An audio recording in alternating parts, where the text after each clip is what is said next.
Et bonjour à tous, on se retrouve aujourd'hui pour les résultats de Raw du 28 novembre 2022.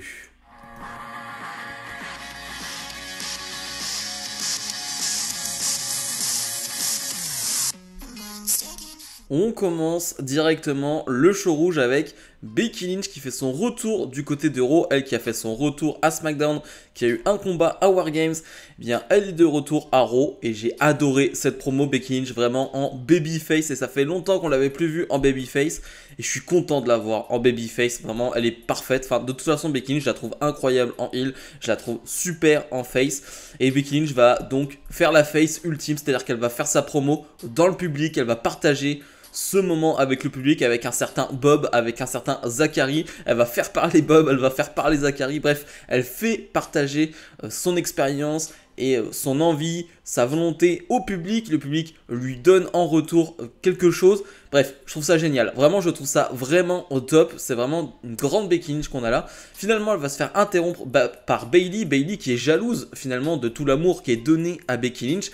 Bayley qui nous dit, moi ça fait 4 mois que je suis là et je vous ai donné un Last Woman Standing, je vous ai donné à War Games, je vous ai donné un match de l'échelle et j'ai pas eu toute cette appréciation, j'ai pas eu toute cette ambiance pour moi. Becky Lynch, je vais lui dire, c'est parce que t'es une loser en fait, tu perds tous tes matchs, donc forcément ça n'aide pas. Finalement, Becky Lynch va se faire attaquer par tout damage control dans le public. Ça va aller en backstage, ça va aller dans un endroit où il y a du merch WWE. Donc c'est du 3 contre 1, pardon. Mais Becky Lynch va réussir à s'en sortir et la sécurité va intervenir. Bref, j'ai trouvé que c'était génial. Donc on va partir sur Becky Lynch. Je trouve ça pas mal parce qu'au moins Becky Lynch n'arrive pas directement pour un titre. Et ça, je trouve ça plutôt cool. Voilà, on va la construire petit à petit. Même si bon, c'est Becky Lynch, elle n'a pas vraiment besoin de construction. Mais je trouve que c'est plutôt bien joué de faire ça. Ça va donner un super match, un Bayley-Becky Lynch, ça me donne déjà envie de voir ça. Mais voilà, en tout cas, je suis content, on part sur autre chose.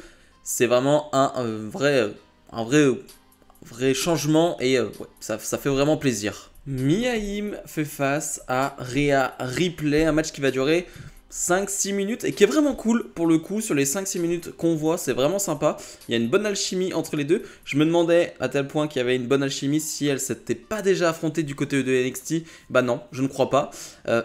Petite information sur Mia Yim, il y a un nom qui est sorti, c'est Michin. Et on a cru que Michin allait être son nouveau nom à Mia Yim. Et bah non, Michin est un surnom, voilà, et c'est un surnom qui a été donné par Mia Yim elle-même, elle l'a dit sur les réseaux sociaux, c'est par rapport à ses origines. Je sais plus exactement ce que ça veut dire et ce que ça représente, mais en tout cas voilà, c'est Mia Yim qui a proposé ce nom et ça a été accepté, donc je trouve ça plutôt cool.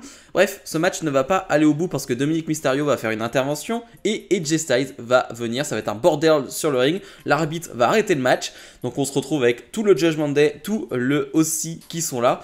Et AJ Styles va prendre le micro et heureusement qu'il prend le micro pour donner cette information. Il va nous dire, hey, le Judgment Day, vous restez là. Je pensais qu'on en avait terminé ce samedi lors de War Games entre le Judgment Day et The OC. Mais il semblerait que non, on va terminer ça ce soir avec un bon 4 contre 4. Donc The OC face à Judgment Day, tous les membres inclus, féminins et masculins. Et un super match 4 contre 4, j'ai adoré ce combat, j'ai trouvé ça génial, j'ai trouvé que tout le monde avait un rôle important dans ce match, tout le monde a été bon, moi je pense à Mia Yim qui est voilà, pas très connue du grand public, elle a de vrais bons spots, elle a un super hot tag final, où elle est vraiment emmenée par le public est à 100% derrière elle, donc je suis content pour elle et je suis content de son utilisation sur ce coup-là, donc c'était vraiment top. On a une Rhea Ripley d'ailleurs qui va s'en prendre à Karl Anderson, qui va s'en prendre voilà, aux hommes en face, voilà, Rhea Ripley, elle s'en fiche, il n'y a pas de problème avec ça, et donc Mia Yim veut limiter, elle va porter un enfourchement sur le final de ce match sur Finn Balor, mais elle va se faire surprendre finalement par Rhea Ripley. 1, 2, 3, victoire de Rhea Ripley et du Judgment Day, c'est plutôt malin. On termine cette histoire avec une victoire du Judgment Day finalement, mais avec un AJ Styles qui lui a gagné ce samedi lors de War Games, donc je trouve que c'est plutôt gagnant-gagnant. La Bloodline est sur le ring, la Bloodline sans Roman Reigns, le chef de tribu. La Bloodline, bien évidemment, très contente de ce qui s'est passé ce samedi après leur victoire à War Games. Après surtout, ce lien qui s'est créé entre Sami Zayn et Jey Uso. Sami Zayn va revenir dessus, va dire, ok, Jimmy Uso, tu m'as accepté directement, depuis 6 mois, tu m'as accepté directement, j'ai eu aucun problème avec toi. c'était parfait. Par contre, avec Jay, c'est vrai que ça a été compliqué. On peut dire que tu ne m'aimais pas. Ça, clairement, on peut le dire. Mais ce que tu as fait ce samedi, voilà, c'est un tournant, c'est un changement. Et Sami Zayn tend la main à Jey Uso. Mais Jey Uso, non, il va pas lui tenir la main. Non, il va pas lui tendre la main. Il va lui faire un gros câlin comme lors de War Games. C'est ce qu'on a vu à War Games, ce gros câlin entre les deux. Et ça fait plaisir à voir. C'est vrai qu'on peut se demander, est-ce qu'ils sont heal? Parce que c'est vrai que ça, c'est un segment de babyface. Sami Zayn qui veut faire un câlin avec Jey Uso. Cette histoire est tellement bien racontée. Voilà, t'es vraiment derrière eux. Finalement, ils se font tous un câlin jusqu'au moment où ils se disent, on se fait tous un câlin, mais pas Solo. Solo Sikoa est pas trop câlin. Et au moment où peut-être Solo Sikoa allait venir faire un câlin, c'est Kevin Owens qui arrive. Et là, on a un Kevin Owens un peu désabusé. J'ai beaucoup apprécié ce Kevin Owens qui est même pas énervé. Il n'est pas énervé après Sami Zayn, après sa trahison. Non, il n'est pas énervé, il est désabusé. Il est même pas triste. Juste, il dit à Sami Zayn, je suis content pour toi en fait. Je suis content de voir que tout le monde voit ton talent maintenant, aujourd'hui. Moi, ça fait 20 ans que je le dis. Je dis que tu es talentueux. Je te mets en avant depuis 20 ans. Et là, je suis content que tout le monde, aujourd'hui, te voit ce talent, en fait. Et j'ai plus envie d'avoir de problème avec toi. Je veux plus me battre avec toi. Je veux plus faire équipe avec toi. Je veux plus d'histoire avec toi. Je veux même plus être dans la même pièce que toi. Juste, voilà, je suis content pour toi. Je suis content qu'on te reconnaisse à ta juste valeur. Sami Zayn va dire à peu près la même chose. Et finalement, Kevin Owens va terminer en disant le seul truc c'est que ça tu pourras jamais l'enlever, tu n'es pas de leur sang et ça tu ne le seras jamais. Et finalement Jey Uso va prendre le micro en disant ok, tu peux ne pas t'en prendre à Sami Zayn tout simplement. Et finalement on va avoir une petite friction entre les deux, entre Jey Uso et Sami Zayn, entre Jey Uso et Kevin Owens, et les deux nous disent qu'on aura un match plus tard dans la soirée entre ces deux-là. Bref, c'était une belle promo. Je me perds un peu là, mais c'était une belle promo et j'aime encore tous les segments avec la Bloodline et j'ai vraiment apprécié le ton de Kevin Owens. Les Street Profits font leur retour. Ils étaient absents suite à une blessure de Montesford à la cheville, si je dis pas de bêtises. En tout cas, c'est sur l'une de ses jambes. Et ils vont faire face à Alpha Academy, un match qui va durer une dizaine de minutes. Et c'était vraiment excellent. Bon, c'est un match qu'on a vu et revu pour le coup, il n'y a pas de surprise là-dessus. Mais je suis content de revoir les Street Profits. Je suis content de voir Angelo Dawkins et Montesford qui sont en superbe forme physique. On les avait vus déjà ces derniers temps quand ils n'étaient pas blessés. Les deux ont bien bossé. Ça bosse bien de leur côté. Montesford, il s'est épaissi. Au contraire de Angelo Dawkins qui s'est peut-être plus affiné. Et ouais, les deux sont top de leur forme. Ça donne un vrai bon match de 10 minutes. Le public est très investi. Le public adore Street Profits et passe toujours de bons moments quand Street Profit est là. Donc c'est vraiment très plaisant. Montesford qui justement va montrer sa nouvelle force en portant un enfourchement sur Otis. Donc assez impressionnant. Les Street Profits vont enchaîner derrière et vont remporter ce match pour leur retour. Donc c'est normal, c'est logique et ça fait plaisir. Donc je suis content de les voir et on va se régaler chaque semaine avec eux. Austin Theory, le nouveau champion des États-Unis, est sur le ring avec une nouvelle attitude. Là, ça fait quelques semaines qu'on le voit depuis qu'il a perdu sa mallette.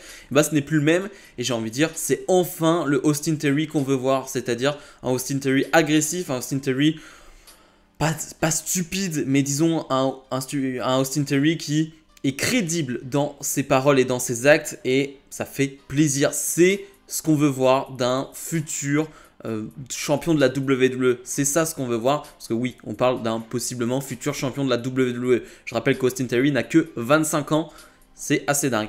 Mais voilà, en tout cas, j'aime sa manière de faire, sa manière d'être, sa manière de parler. Là, il est super. Ce qu'il dit aussi, c'est intéressant. Il ne parle plus de futur. Voilà, c'est bon. Il arrête avec ça. Il ne parle plus de futur. Maintenant, c'est le présent qui compte. Et il veut plus qu'on l'appelle Kid. Voilà, il veut plus qu'on l'appelle l'enfant, le nouveau ou quoi que ce soit. Non, il veut plus qu'on l'appelle comme ça. Finalement, il va se faire interrompre par Seth freaking Rollins.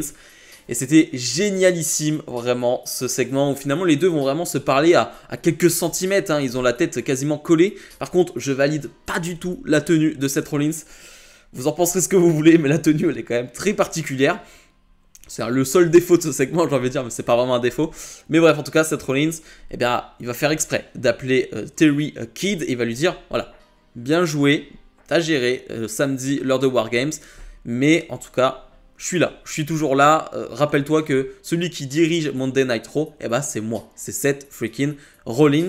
Finalement, il va pas y avoir de match, il va pas y avoir de friction entre les deux physiques, mais voilà, on te vend un match entre les deux. Alors j'avoue que Ah, on a déjà eu ce match depuis longtemps, on a eu ce match samedi avec certains Bobby Lashley, mais voilà, ça peut tourner vite en rond. Alors là, c'est assez différent parce qu'on a Seth Rollins qui est vraiment babyface là pour le coup. Là, dans son attitude et dans ses mots, c'était babyface. Et un Austin Theory qui est vraiment un gros heal. Donc ouais, ça peut être intéressant pour la suite, mais à voir. The Miz fait face à Dexter Lumis. Si Dexter Lumis gagne ce match, eh bien il devient une superstar de la WWE. C'est un match où tout peut arriver.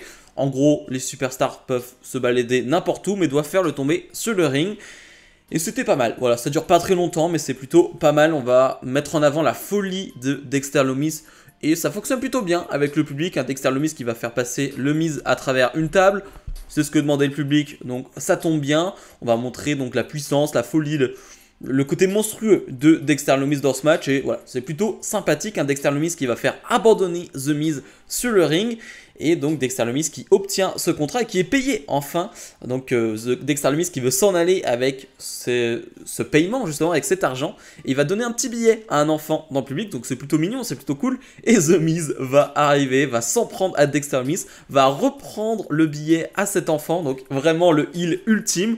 Mais Johnny Gargano va arriver, porter un super kick dans la tête du Miz. Johnny Gargano, le face ultime, lui, eh bien, va redonner cet argent à cet enfant. J'ai trouvé ça top. Vraiment, c'était top. C'est vraiment simple comme histoire, c'est vraiment simple la manière dont c'est fait, mais c'est vraiment cool. Tu fais ça avec un enfant, tu sais que ça va fonctionner. Tu sais que le public va être attendri, tu sais que le public va détester The Miz encore plus. Donc ouais, c'était une bonne idée. Maintenant, j'espère que cette histoire est terminée. Il n'y a pas de raison pour laquelle ça devrait continuer. Maintenant, il faut aller de l'avant, que ce soit pour Johnny Gargano et Dexter Lumis. Candice LeRae, qu'on n'avait plus vu depuis quelques semaines suite à une attaque de Damage Control, et bah fait face à une membre de Damage Control, Dakota Kai.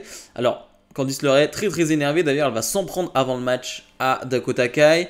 Finalement le match va débuter, un match qui va durer 10 minutes, et c'était super, c'est ce que je veux avec Candice LeRae, de très bons combats, un très bon combat qui va embarquer le public, et c'est ça le plus important, c'est que le public aime et c'est que le public soit embarqué dans ce match, et ils le sont vraiment rien à dire sur le public ce soir. Je me suis beaucoup plaint du public WWE ces derniers temps, mais alors ce soir ils sont parfaits, vraiment je les trouve géniaux et ça fait plaisir à entendre. Mais ouais, c'est un super match. Elle s'était déjà affrontée il y a un mois, si je dis pas de bêtises, quand Candice LeRae a fait son arrivée.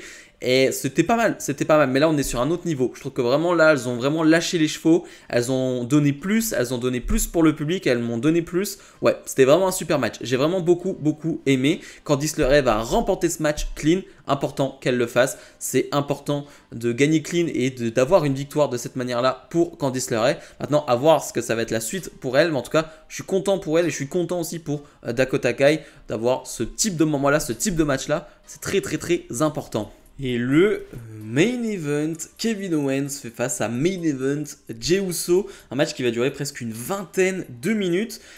Et c'était top dans une manière différente, c'est-à-dire que je trouve que techniquement c'est pas un fantastique match, mais je trouve qu'en termes de combativité, ce qu'on met en avant du côté de Kevin Owens, j'ai adoré, parce que Kevin Owens est habitué à des choses très techniques, il est habitué à de grands matchs, ça c'est pas un problème. Mais là je trouve que Jey Uso est presque en totale domination dans ce match.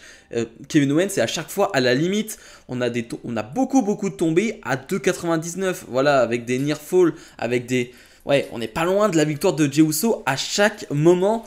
Et non, Kevin Owens revient dans ce match avec de la combativité, pas forcément une nouvelle fois avec du bon catch dans le sens technique du terme, mais j'ai bien aimé cette facette-là, ce côté-là de Kevin Owens qu'on voit peut-être pas assez souvent et qu'on voit pas souvent, et surtout face à Jey Uso, voilà, on aurait pu s'attendre à un match plus équilibré. Et non, Jey Uso est quand même en totale domination. Je rappelle que Jey Uso, c'est lui qui a fait le tombé gagnant sur Kevin Owens lors de War Games. Mais là non, on a Kevin Owens combatif jusqu'au bout, même après les interventions de Solo Sikoa et de Jimmy Uso, et Kevin Owens va réussir à s'en sortir et à gagner ce match. Et va s'en aller directement, et le show se termine là-dessus. Ce qui est quand même dingue, c'est qu'on a quand même 3 heures de show, et on manque de temps. Et ça c'est quand même dingue, parce que Kevin Owens, il a juste le temps de quitter le ring et le show se termine parce qu'on n'a plus le temps. Et ça, c'est quand même fort. Mais ce qu'on peut retenir aussi, c'est que Sami Zayn n'est pas intervenu. Sami Zayn qui était en ringside, qui était là, qui a vu tout ce qui s'est passé, qui a vu les interventions de Solo Sikoa et de Jimmy Uso, il n'a pas intervenu, il n'a rien fait. Et ça, c'est intéressant pour la suite. Kevin Owens, donc, qui sort d'une grande victoire, et clairement, Kevin Owens, il va aller affronter Roman Reigns lors du Royal Rumble. C'est les rumeurs du moment. et on le sent arriver. Voilà. Sinon, quel serait l'intérêt de lui donner cette victoire à ce moment-là face à un membre de la Bloodline? Il n'y en aurait aucun. Donc clairement, ça va arriver et je trouve que ça conclut très bien ce show. Bilan de ce Raw, je me suis régalé. C'est l'un des meilleurs Raw de ces derniers temps. Vraiment, j'ai pas de point négatif à dire. J'ai aucun point négatif. Il n'y a aucun segment qui m'a déplu. Il n'y a aucun match où je me suis dit « Oh non, c'est nul, ça vaut pas le coup, quoi que ce soit. » Non, non. Chaque segment, chaque match a été bien en fait. Vraiment, c'était vraiment bien. J'en ai pas parlé, mais en backstage, on a un segment très intéressant pour la suite où Bianca Belair, la championne de Raw, est avec Asuka et Alexa Bliss. Et il y a une Alexa Bliss qui est encore perdue, qui est dans ses pensées. Et il y a un logo de Bray Wyatt qui va apparaître derrière Alexa Bliss. Alors, je sais pas ce qui va se passer, je sais pas si Alexa va rejoindre Bray Wyatt ou j'en sais rien. Mais en tout cas, Alexa Bliss, elle va péter un câble à un moment donné, ça c'est sûr et certain. Et je serais pas étonné que ce soit elle la prochaine challengeuse de Bianca Belair. Voilà, je serais pas étonné. On peut penser à Rhea Ripley, mais j'avoue que j'aimerais bien que Rhea Ripley ce soit pour quelque chose de plus grand, pour un pay-per-view plus grand, type WrestleMania. Mais bref, en tout cas, c'était un vrai bon round, de vrais bons matchs. J'ai bien aimé le traitement de la division féminine, comme quoi, hein, il y a le matos pour faire de belles choses. Donc ouais, j'ai vraiment beaucoup aimé ce show. Donc ma note pour ce show sera de 9,25 sur 10. Bref, comme d'habitude, n'hésitez pas à mettre le petit pouce bleu, à vous abonner. Et nous, on se retrouve dès demain pour ma review de NXT. Salut